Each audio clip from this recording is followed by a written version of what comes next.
तंत्र में मत का अधिकार महत्वपूर्ण नहीं है। महत्वपूर्ण ये है कि आप किन मुद्दों पर और किनको वोट करते हैं। इसलिए अपने मत का प्रयोग बड़ी सोच समझ कर कीजिए। वर्तमान सरकार जो लगातार दम भर रही है कि हमने बहुत कुछ किया है, उनके बारे में शिक्षा की क्या स्थिति है बिहार की कल बताया गया। अभी उसी का सर्वे जो 22-23 में कराया गया था, इसी वर्तमान सरकार जिसमें आरजेडी भी थी, बीजेपी नहीं थी, उसमें जो फाइंडिंग्स आई गरीबी को लेकर के, आप दांते तले उंगली दबा लेंगे। 34% परिवार ऐसा है बिहार में जो महीना में 6,000 भी नहीं कमा पाता है, अर्थात 100 में 34 लोग बहुत ही गरीब हैं। इसके अलावा अगर दलित वर्ग की बात करें, आदिवासियों की बात करें, तो उसमें करीब करीब 43% ऐसे लोग हैं जो निहायती गरीब हैं, अर्थात 100 में करीब करीब आधा 43 लोग ऐसे हैं जो 6,000 रुपया महीना या उससे कम पर जीवन यापन कर रहे हैं।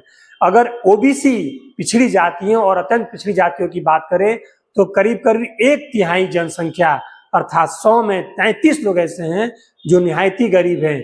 जनरल वर्ग जिसको आप समझते हैं समृद्ध है, ये भी कुछ कम नहीं है। 100 में 1/4 अर्थात 25% 25 लोग ऐसे हैं जो बहुत ही गरीब हैं। अब आप कल्पना कीजिए कि जिस स्टेट में कल हमने बताया मात्र 6 से 7% लोग ग्रेजुएट हों, जहां पे मात्र 100 में 10 लोग इंटरमीडिएट पास किए हों और 1% से भी कम है मास्टर्स डिग्री अर्थात MA MSc किए हों, उस राज्य की गरीबी में ऐसी दुर्दशा अगर है तो आश्चर्यजनक नहीं है। आप खुद सोचिए, इन सरकार जो समाजवाद और समाजवादी होने का दावा करती है, पिछले 40 सालों में चाहे लालू जी की सरकार थी, वर्तमान में नीतीश कुमार जी, इन लोगों ने हम और आपके हम बिहारी के लिए क्या किया। आज भी अगर 94 लाख परिवार निहायती गरीब है तो आप समझ सकते हैं, जहां 2.97 करोड़ परिवारों में 94 लाख करीब करीब 1 करोड़ लोग गरीब हैं, तो आप सोचिए कि किस स्तर तक कितनी दुर्गति अपने बिहार के, और इन लोगों ने क्या किया है। क्या इन लोगों को वोट देना चाहिए?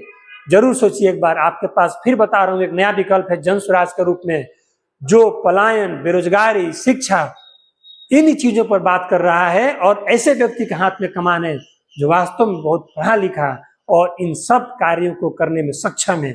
एक बार सोचिए, अगर आपको अच्छा लगता हो तो जरूर जन स्वराज को वोट दीजिए।